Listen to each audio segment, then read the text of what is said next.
Assalamualaikum warahmatullahi wabarakatuh. Selamat siang. Kami dari kelompok 2 akan coba menyampaikan tugas dari kalkulus, yaitu mengenai penerapan kalkulus terhadap usaha atau industri. Saat ini kita akan coba menjelaskan bagaimana penerapan kalkulus terhadap bisnis catering atau salah satu resto di Indonesia, yaitu Gokana Ramen Teppan. Saya Nurul Aulia bersama teman-teman saya Joko Prayitno dan para Jahan. Oke, tunggu persingkat waktu, kita akan mulai aja. Sedikit profil tentang Gokana Ramen Teppan. Gokana Ramen Teppan adalah salah satu restoran Jepang yang full service yang menghadirkan variasi masakan Jepang dengan cita rasa Indonesia yang bervariasi dengan harga terjangkau, affordable sejak tahun 2004. Gokana itu merupakan salah satu restoran Jepang yang bestseller atau sangat diminati di Indonesia. Menyediakan berbagai macam menu seperti ramen dan berbagai pilihan tingkat kepedasan, teppan dengan berbagai pilihan jenis daging. Bento yang dikemas dengan premium serta makanan pendamping berupa beragam jenis menu olahan yang digoreng seperti chicken katsu dan ebi maki. Di bawah naungan manajemen PT Chain Resto Indonesia Tbk, Gokana terus melebarkan sayap sejak 2010 ke luar Jabodetabek hingga ke Bali, Medan, dan Makassar dengan tingkat penerimaan masyarakat yang sangat tinggi. Gokana dikenal sebagai salah satu pelopor restoran Jepang yang sudah bersertifikat halal dari MUI. Menjadikan Gokana sebagai pilihan populer bagi berbagai kalangan konsumen, mulai dari pelajar, mahasiswa, hingga keluarga.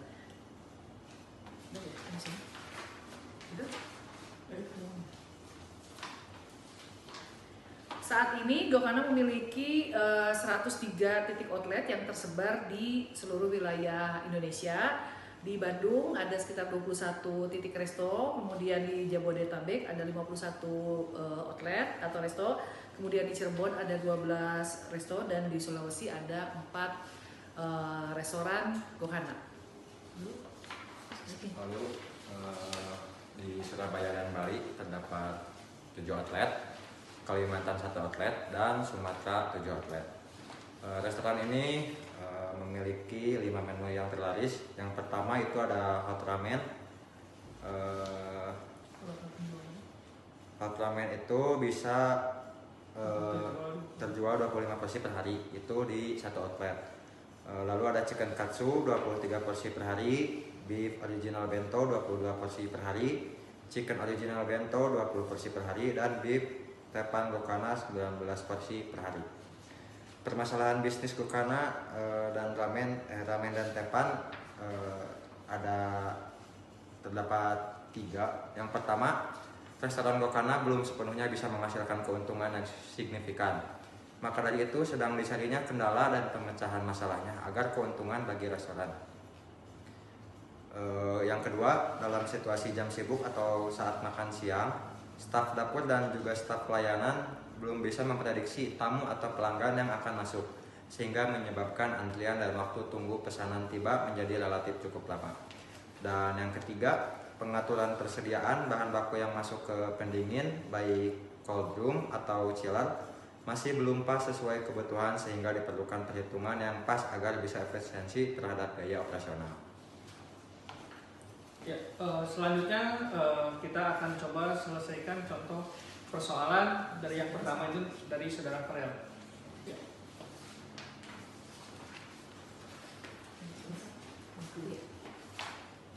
Di sini ada studi kasus yang pertama, yaitu mencari harga terjual terbaik untuk memperoleh keuntungan bersih outlet Gokana yang mampu menjual menu ramen sebanyak 750 porsi per bulan dengan harga 50.000. Rata-rata penurunan pelanggan dari sebelumnya sebesar 0,02 kali per pelanggan tiap naik 1 rupiah.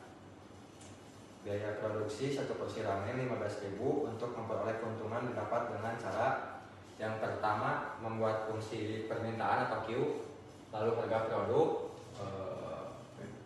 P, penurunan jumlah yang terjual itu A. substitusikan ke fungsi linear dengan fungsi persamaan, yaitu Q sama dengan A dikurang biaya produksi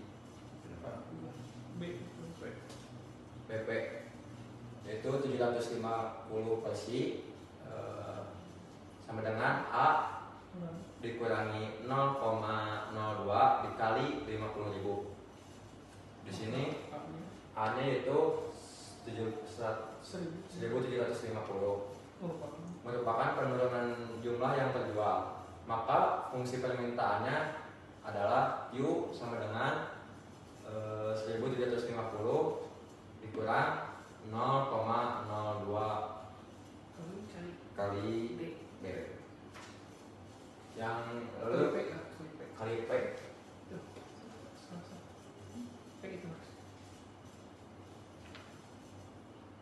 Lalu yang kedua itu membuat fungsi pendapatan. Caranya adalah R permintaan dikali harga produk dikali permintaan, yaitu P dikali A min DP sama dengan AP min DP pangkat 2, yaitu 1750 P dikurang 0,2 P pangkat 2. Lalu yang ketiganya itu menghitung fungsi keuntungan bersih P, yaitu P dalam kurung P sama dengan L dalam kurung dikali P min C. Lalu P dalam kurung P sama dengan dalam kurung 1750 P dikurang 0,02 P pangkat 2 dikurang 15.000 dikali 1750 dikurang 0,02 P. Lalu P dalam kurung P sama dengan 0,02 P pangkat min 0,02 P pangkat 2 ditambah 2050 P dikurang 26.250.000. Lalu selanjutnya diaplikasikan ke fungsi turunan P di aksen dalam kurung P sama dengan 0. P dalam kurung P min 0,02 P pangkat 2 ditambah 2050 P dikurang 26.250.000.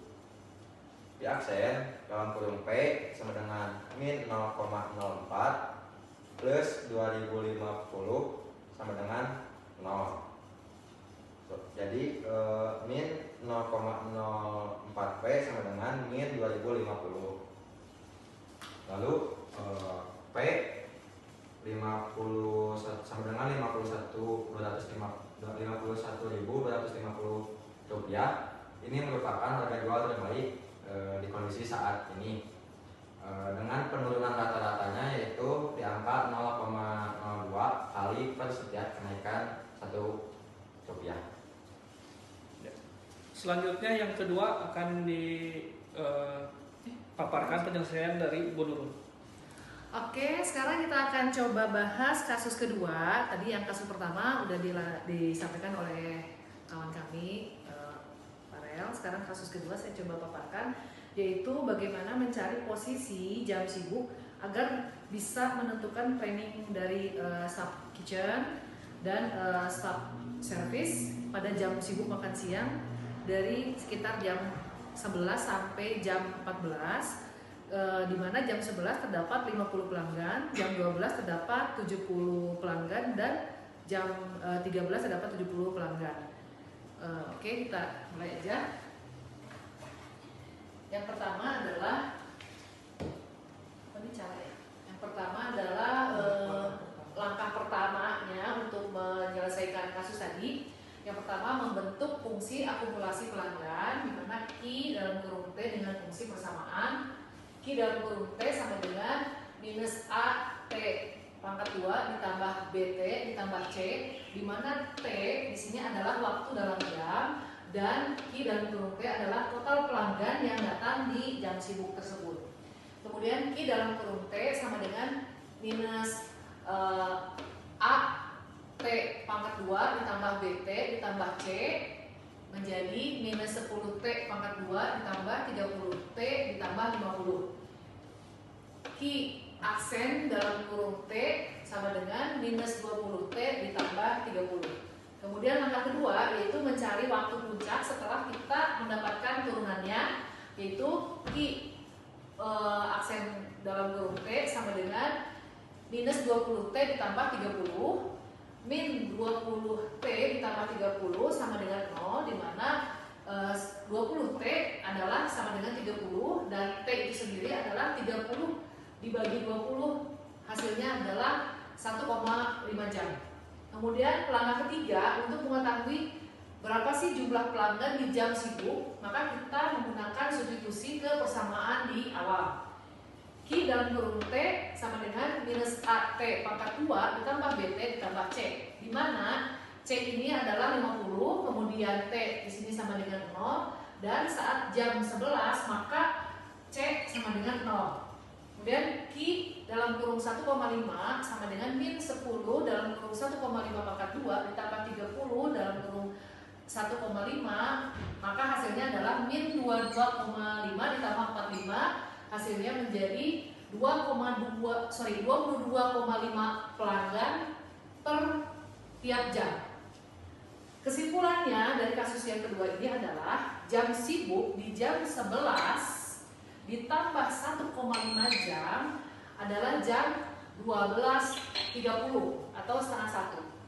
Sehingga jam 11 sampai jam 14 jumlah pelanggan per setiap jamnya adalah 22,5 pelanggan.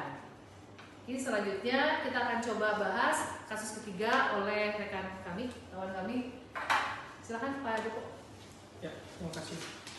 Baik, selanjutnya untuk yang di sini permasalahan ketiga yaitu adalah kasus mencari penghematan biaya penyimpanan gudang pendingin, di mana diketahui bahwa di sini S itu adalah biaya setiap kali melakukan pemesanan itu sebanyak Rp450.000. Lalu ada juga D, di sini adalah total kebutuhan bahan baku per tahun itu sebanyak 12 ton. Dan ada biaya penyimpanan per unit per tahun itu sebanyak 200 juta per tahun. Lalu ada Q yaitu adalah jumlah kuantitas bahan baku yang dipesan setiap kali di order itu sebanyak 1 ton.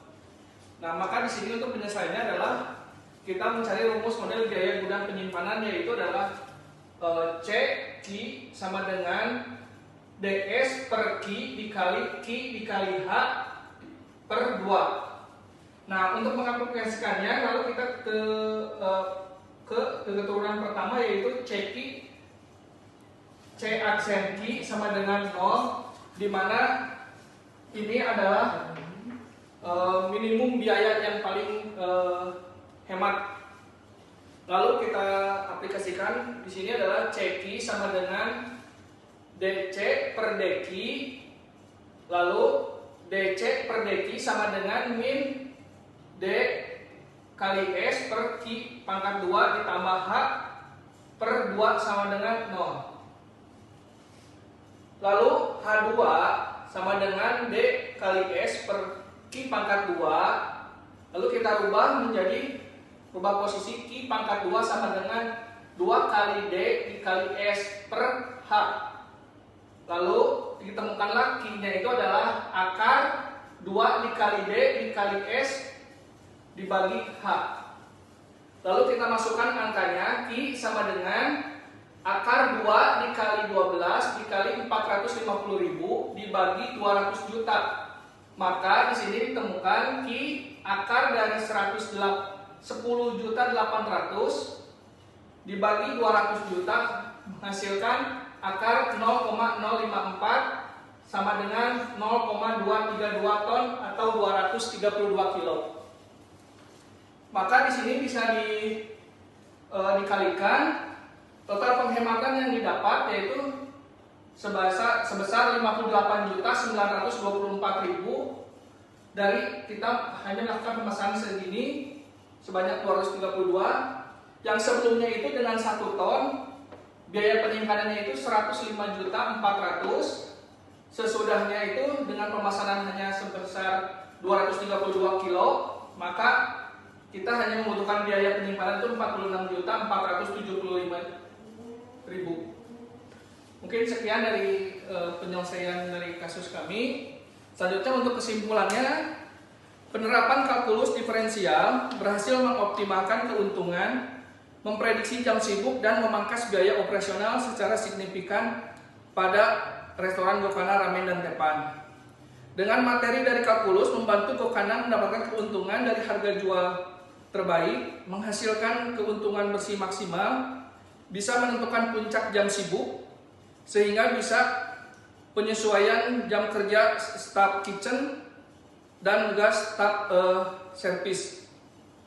Serta dengan materi kalkulus diferensial ini bisa membantu dalam hal pengendalian persediaan bahan baku mulai dari kuantitas pemesanan bahan baku, menurunkan biaya tahunan gudang, dan yang paling utama adalah Gokana bisa mendapatkan penghematan cukup besar dari biaya gudang sebesar 58.924.200 per tahun. Sekian presentasi dari kelompok kami, dari kelompok 2. Kami tutup. Assalamualaikum warahmatullahi wabarakatuh.